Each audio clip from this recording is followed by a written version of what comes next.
घरकुलाला रेतीची जे रॉयल्टी लागते ना 5 ब्रास रेती लागते, तो आता घरकुलवाला आपल्या तहसील कार्यालयात येणार नाही. तहसीलदारनी 5 ब्रास रॉयल्टीची कॉपी त्याच्या घरी पोहोचवून द्यायची आहे तहसीलदारनी.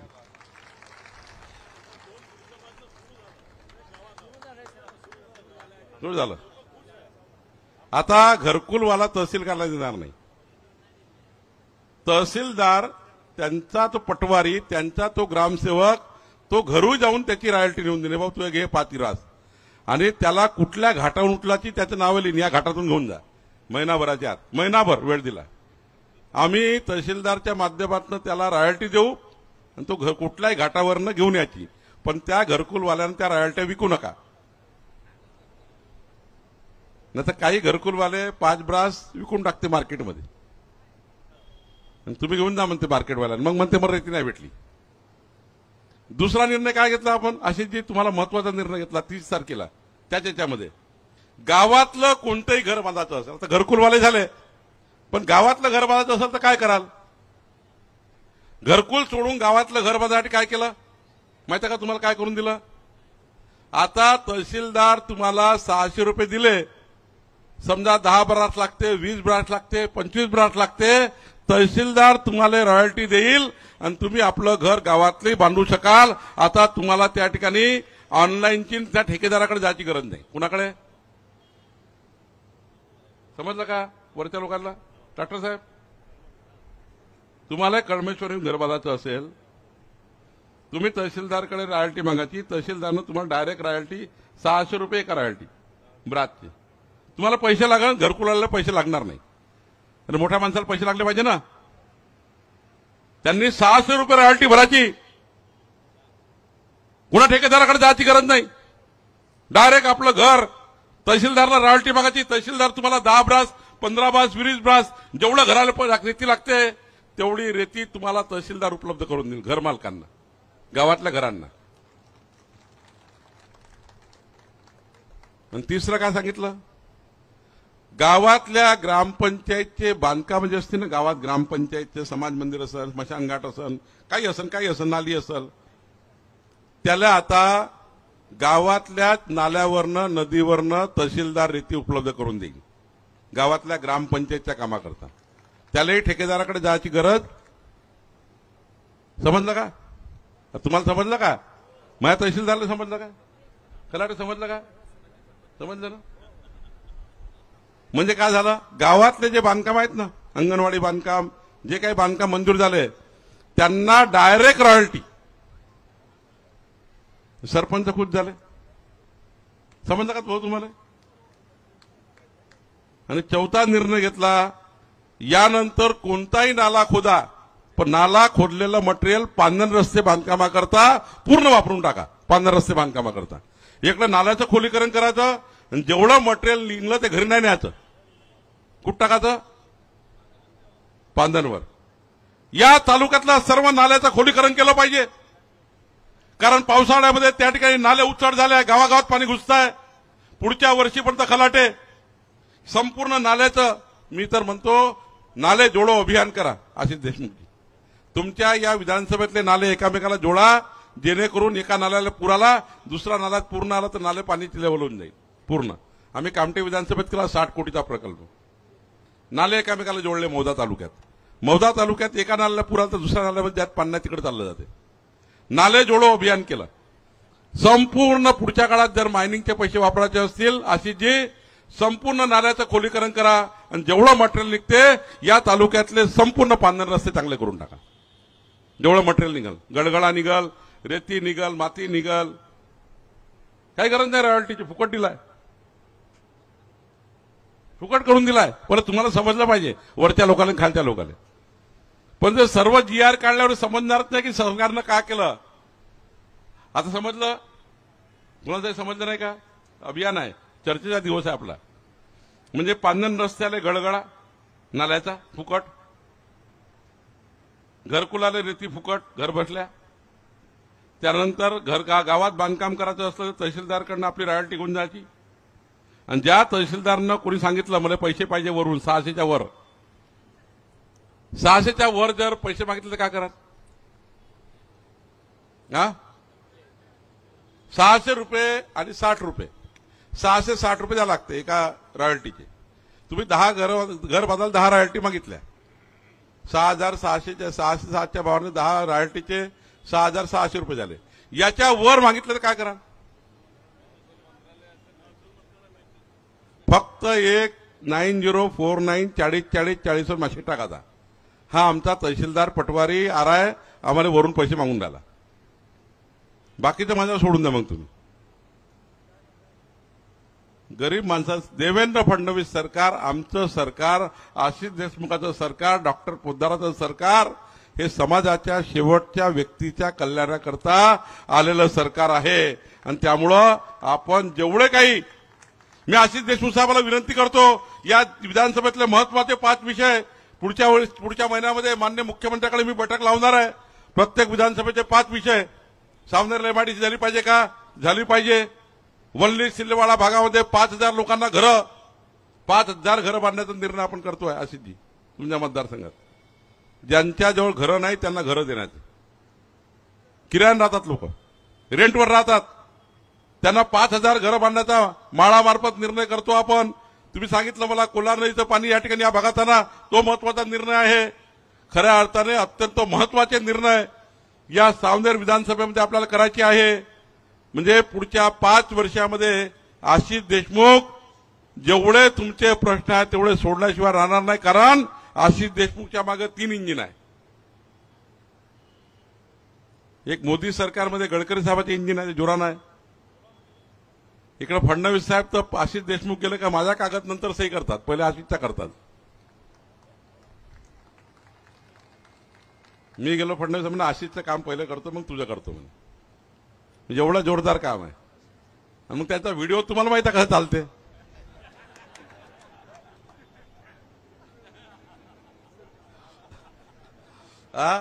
पालांचा व्हिडिओ कशी एंट्री झाली जोरात सावनेरमध्ये. पण जशी एंट्री झाली तेवढ्याच ताकदीने कामाची एंट्री होणार आहे. तेवढ्याच ताकदीने कामाची एंट्री होणार आहे. कारण गडकरी साहेब आहे, मी आहे, देवेंद्रजी आहे, पूर्ण ताकद लावली आहे. आणि आता तर मी महसूल मंत्री आहे. जेवढे काही कामं कलेक्टरला करावं लागतात तेवढं मी करणार आहे. आणि त्यामुळे काळजी करू नका. हे शिबिर एवढं शिबिर नाही आहे. आमचा उद्दिष्ट काय आहे, या राज्यातला एकही शेतकरी शेतमजूर योजनेपासून वंचित राहू नये. आमच्या लाडक्या बहिणीला आम्ही 2100 रुपये कबूल केले.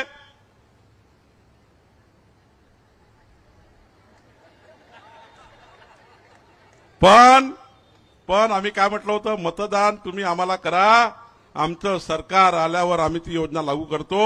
लाडक्या बहिणींनो, आम्ही तुम्हाला आश्वासन दिलं आहे. आमचं सरकार तुम्हाला तुमचे 2100 रुपये इमानदारीनं तुम्हाला जसं आता 1,500 पाठवतो तसे 2100 रुपये पाठवल्याशिवाय राहणार नाही. आमचं सरकार देवेंद्र फडणवीस सरकार आहे. आमच्या सरकारने जाहीर केलाय पुढच्या काळामध्ये शेतकऱ्याच्या शेतात दिवसाने 12 तास दिवसाने वीज देणार आहोत. ज्या ठिकाणी 24 तास सुरू आहे त्या ठिकाणी 24 तास चालू राहणार आहे. काळजी करू नका. काही ठिकाणी चालू आहे कारण माहींचा एरिया आहे. पण 12 तास शेतकऱ्याला दिवसाने वीज देणे, दिवसाने, रात्री शेतकऱ्याला शेतात पाठवायचं नाही रात्री. आणि 5 वर्ष शेतकऱ्याचं बिल शून्य येईल. 1 रुपया इलेक्ट्रिक बिल येणार नाही 5 वर्ष शेतकऱ्याच्या शेतात. आलं का कोणाला बिल? अरे शेतकऱ्याचं बिल आलं का शेतामध्ये? कारण काय झालं? का नाही आलं? का नाही आलं? आशिष देशमुख जसे आले ना एंट्री, तो व्हिडिओ जोरात होता. त्या व्हिडिओमुळे नाही आलं. पुढचे 5 वर्ष शेतकऱ्याला वीज बिल येणार नाही. आणि आमच्या सरकारने वचन दिलं आहे की पुढच्या 5 वर्ष आमचं सरकार आहे. आम्ही 5 वर्षाकरता निवडून आलो आहे. आशिष देशमुख 5 वर्षाकरता निवडून आलाय. पुढच्या 5 वर्षात आशिष देशमुखच्या काळामध्ये आम्ही शेतकऱ्याचं कर्ज माफ केल्याशिवाय राहणार नाही, ही भूमिका आपण स्वीकारली आहे. 5 वर्ष आशिष देशमुखच्या काळामध्ये आम्ही कर्ज संपवण्याचा निर्णय करणार आहोत. आणि पुढच्या काळामध्ये या सावनेर विधानसभेमध्ये, या सावनेर तालुक्यामध्ये गरीब माणसाच्या कल्याणाकरता सर्वच योजना आम्ही राबवणार आहोत. केवळ महसूल खातच नाही. मला सांगितलं आहे भूमी अभिलेख बद्दल आशिषजी, याला मी असं दुरुस्त करणारा काळजी नको करा. याची योजना तयार केली आहे भूमी अभिलेखवाल्याची. कुठे आहे TILR? तुम्ही भाऊ दुरुस्त होऊन जा. कार्यक्रम पक्का केलाय मी. तुम्ही मंडळ वाईज जर फिरले नाही ना उद्यापासून आपलं ऑफिस घेऊन, मी ठरवलाय. पैसे मागते का? तुम्ही समजून घ्या आता आजपासून. तुमचा कार्यक्रम मी करणार आहे बरोबर. थांबा. यानंतर तुम्हाला भूमी अभिलेखमध्ये, आणि आता तर असं ठरवलं आहे, पुढचा काळ असा येणार आहे की आमच्या प्रत्येक जिल्ह्यामध्ये 10 मोठ्या एजन्सी येतील. त्या एजन्सीत तुम्हाला तुमचे पैसे भरले की 15 दिवसाच्या आतमध्ये तुमचा मोजणीपत्र तुमच्या हाती येतील.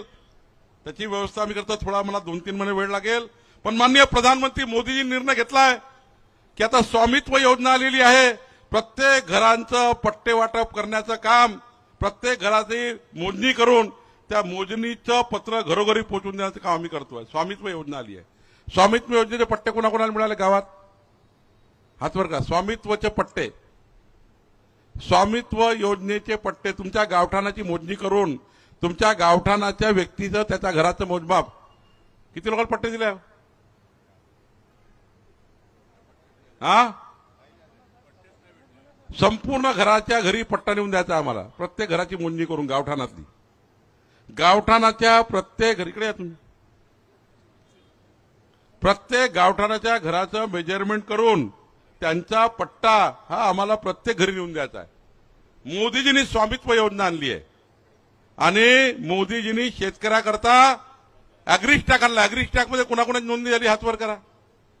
अॅग्रीस्टॅकमध्ये कोणी शेतकऱ्याची नोंदणी झाली आहे? अॅग्रीस्टॅक कोणाकोणाला नंबर, युनिक कोड कोणाला, शेतकऱ्याला कोड कोणाकोणाला मिळाला आहे? शेतकरी कोड नंबर 1,20,000पैकी 96 लाख लोकांना मिळाला ना शेतकऱ्यांना. आता तो जो कार्ड मिळाला तुम्हाला, युनिक आयडी कार्ड, ते कार्ड इतकं महत्वाचं आहे. तुम्हाला आता जे काही पैसे येतील सरकारच्या योजना येतील ते अॅग्रीस्टॅकवर मिळणार आहे, तुमच्या युनिक आयडीवर मिळणार आहे. ज्यांचे राहिले त्यांनी करून टाका खलाटे, कृषी अधिकाराची बसा. जे राहिले असेल त्यांनी करून टाका सावनेर विधानसभेमध्ये. आशिषजी तुम्ही आवाहन करा. 96 लाख लोकांचा झाला राज्यामध्ये 1,20,00,000पैकी. काही शेतकरी राहिले असतील तुमच्या विधानसभेतले, अॅग्रीस्टॅकचा युनिक कोड असल्याशिवाय तुम्हाला योजना मिळणार नाही आहे. म्हणून अॅग्रीस्टॅकचा कोड करून टाका, त्याचे शिबिर लावा गरज पडली तर. अॅग्रीस्टॅक पूर्ण शेतकरी, अॅग्रिकल्चर आहे इथे. किती राहिलं तुमच्याकडे शेतकरी? अॅग्रीस्टॅकमध्ये आले नाही शेतकरी किती आहे? हा, किती? पूर्ण 100% करा या महिन्यात. असे कसे 50% झाले? जिथं तिकडे असेल तिकडे पहा शेतकऱ्यांना. मला एकही अजित भाऊ काही काम करायचं असेल ना, ते समाधान शिबिर आहे ना, हे तर होईल. तुमच्या विधानसभेतला एकही शेतकरी अॅग्रीस्टॅकवर नाही असं करू नका. यानंतर कोणती योजना विदाऊट अॅग्रीस्टॅक मिळणार नाही. त्याचा युनिक कोड मिळणार आहे, आयडी. जसं आपलं बँकेचं हे असतं ना कार्ड, युनिक आयडीचा तुम्हाला एक पासपोर्ट मिळणार आहे, कार्ड मिळणार आहे, स्मार्ट कार्ड मिळणार आहे. ते स्मार्ट कार्ड शेतकऱ्याचा खिसा असेल, तुमची नुकसान भरपाई झाली पैसे त्यातून मिळणार. 12,000 मोदींची त्यातून मिळणार. शेतकरी सन्मान योजनेचे पैसे त्यातून मिळणार. सर्व शेतकऱ्याच्या म्हणजे बी बियाणं असेल, खतं असतील, जे असेल ते अॅग्रीस्टॅकवर मिळणार आहे. हे अधिकारी फार मागा आहे तुमचे अॅग्रिकल्चरवाले.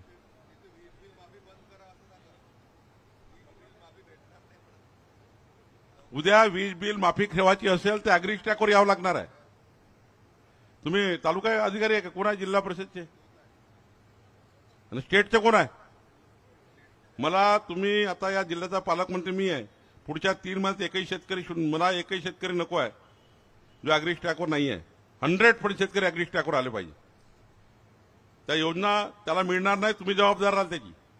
त्याला खत नाही मिळालं, त्याला बियाणं नाही मिळालं, त्याला 12,000 नाही मिळाले छत्रपती शिवाजी महाराज सन्मान योजनेचे, मग कसं होईल शेतकऱ्यांचं? उद्या इलेक्ट्रिक बिल माफ नाही झालं मग का कराल? बोनस नाही मिळाला का कराल शेतकऱ्यांना? काय किती राहिले हो? स्वामित्व किती झाला? घरोघरी जाऊन तुम्ही गावठाणं मोजणी करून प्रत्येक घराचा स्वामित्वाचा पट्टा नेऊन देण्याची योजना.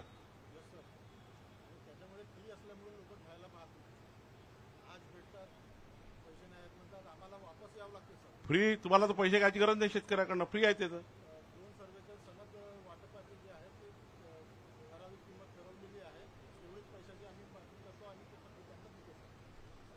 आपल्याला एक सांगतो, माझी अजून जनजागृतीची मोहीम करायची कुंभारेजी. आता प्रत्येक गावठाणातल्या प्रत्येक घराची मोजणी सरकार कोण देणार? आपल्या पैशानं फ्री करणारा, फ्री. तुमच्या गावठाणामधले घराची मोजणी सरकार करताय. रोवर फिरणार आहे. दोनच गोष्टी आजचे महत्वाच्या आहेत. गावठाणातल्या घराचं स्वामित्व मिळवून देणे लोकांना. ज्यांच्या घरावर टॅक्स आहे बिचारा टॅक्सवर जगतो आहे, पट्ट्याची गरज नाही आहे. स्वामित्व मिळालं की पट्टा परमानंट झाला. गावठाणाचं स्वामित्व मिळवून देणे आणि शेतकऱ्यांना अग्री स्टॅक मिळवून देणे. 2 नंबर. 2 गोष्टी झाल्या ना, मग शेतकऱ्याच्या सर्व योजना शेतातल्या पूर्ण झाल्या, गावातल्या गावठाणाच्या योजना स्वामित्वाने पूर्ण झाल्या. या 2 गोष्टी आपण करा. याला काय गरज असेल मी बैठक घेईल, पण पुढच्या काळामध्ये या विधानसभेचं स्वप्न आम्ही पूर्ण करू. तुम्ही ज्या आशेने ज्या अपेक्षेने आमचं सरकार आणलं, ज्या आशेने ज्या अपेक्षेने आशिष देशमुखाला निवडून आणलं, ती आशा अपेक्षा आम्ही पूर्ण करू. आणि खऱ्या अर्थाने आमचा हा दावा नाही आहे की आम्ही सारं बदलून टाकू, पण इमानदारीने आमचे 5 वर्ष जनतेच्या सेवेकरता खर्ची घालू, एवढंच